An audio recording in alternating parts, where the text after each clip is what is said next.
Medium's book, Part 2, Chapter 18. We previously covered like types of mediums, how mediums can develop, and now they're talking about inconveniences and dangers of mediumship.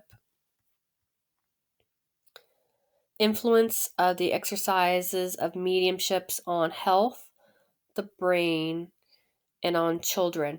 And I'm just going to preface this by saying, like, the number one danger is our mind being influenced by spirits and not being aware of this, or acting just like, even if it's our own thought and our own bad spirit acting on our own bad thoughts.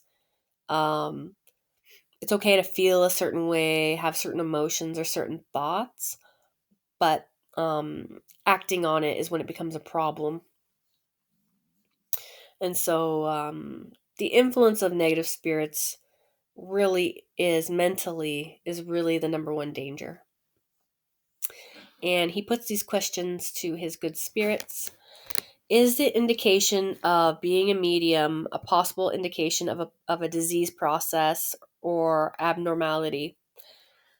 Abnormality sometimes, but it's not a disease, because there are mediums who are very healthy and those who are sick. And there's many causes of sickness, not mediumship per se. Can mediumship make fatigue or tiredness? Too long, prolonged exercise of an ability leads to fatigue. Mediumship is the same as like working out in a gym, basically. That you're using up your energy, your spiritual fluids, which is then repaired by rest. I will say, interject, that there's ways of harvesting, remagnetizing, adding to our spiritual fluids, growing our amount of power that we have, tapping into a greater power, so we're not just using our energy from our physical body to do things. And I think that's a major problem when people are just doing intention magic, is they're not using like the power of a plant or a planet. They're using up their own like life force and vitality. And there's other ways to get this energetic fluid back besides rest. Of course, we should take care of our physical bodies. Is using mediumship dangerous in itself, even if we don't abuse it? There are cases where we shouldn't use it or to moderate its use, and that depends on the physical and moral state of the medium. The medium generally feels it, and if you start to get tired, then you should stop. Are there some people who this is unsuitable for? Again, depends on the physical and moral state of the medium. There are some people who it's necessary to avoid it because it can cause excitement. So they're talking like excitement of your subconscious and like what's in there, psychological problems, or possibly like exciting the nervous system, and then therefore cause a physical problem or exacerbate a physical problem. Can mediumship produce insanity? No more than anything else.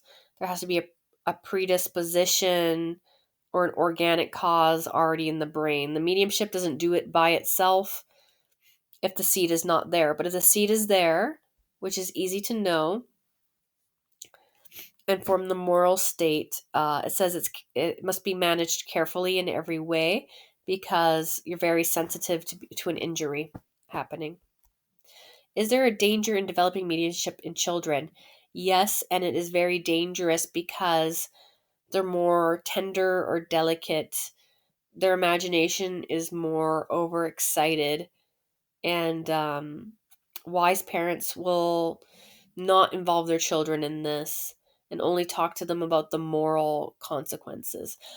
I'll also add, like, children don't, even if they are like old spirits, like, Jedi masters, or like the second Rinpoche or whatever you want to say, incarnated, they would be exceptional. Everybody wants to believe their child is special, but they don't. They generally don't have a developed sense of boundaries and a developed sense of self and who they are as people. So it's very hard for them. And that's also true of people who lack boundaries or their boundaries have been violated. It's very sometimes difficult for these people who have not developed these boundaries to discern about other spirits affecting them. And so certain personal development, I feel, needs to happen first before you get into mediumship.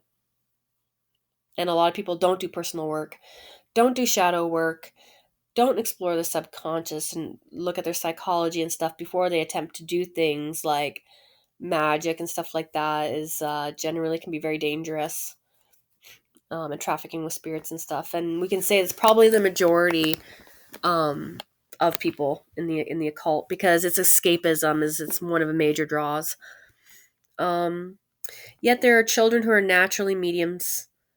Is it dangerous?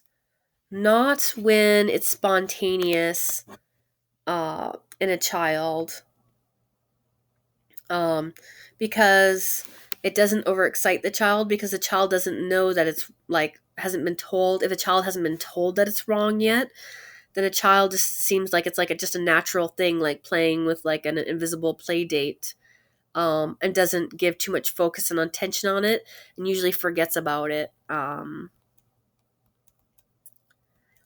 And really, it's like the parental influence, which is a problem. Um, so just like acknowledge it and like don't like encourage it, but don't like try to like demonize it either. At what age is best? There's no best age, but it depends on development, physical, and moral. There's children who are 12 who are more suitable than some adults.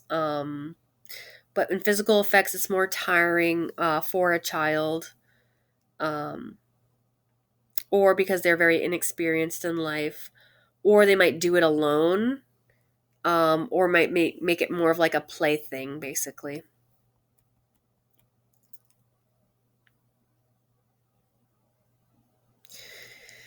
If a grown adult can be fooled by a spirit, then children and youth are more exposed by that, by their innocence or inexperience of judgment.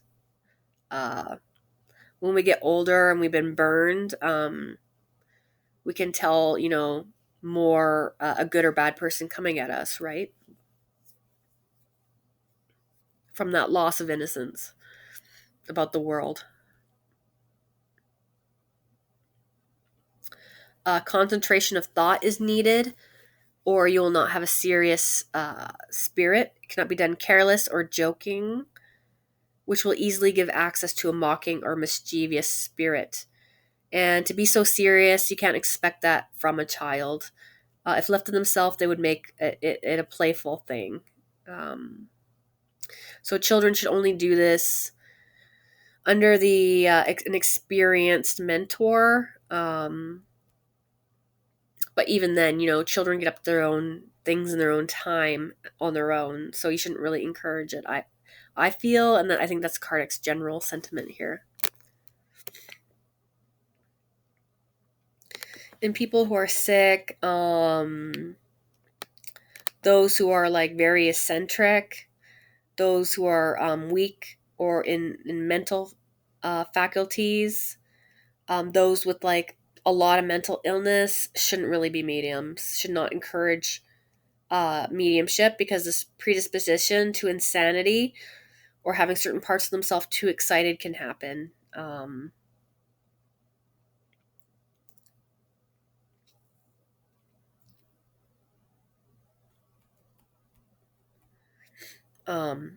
and become obsessed on a certain thing, basically, because they don't have that moderation, they don't have the perception or the foresight, they don't have that perceptive ability to separate reality from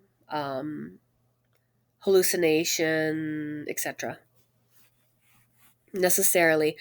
I mean, I would say that all people, we're all on the spectrum of illness or wellness, mentally or physically, right? So, I think he's talking more about like severe, untreated mental illness, really.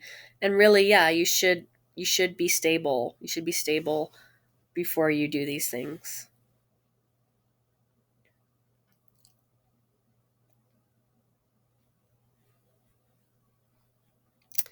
Next chapter, 19, is the role of the medium in spirit communications.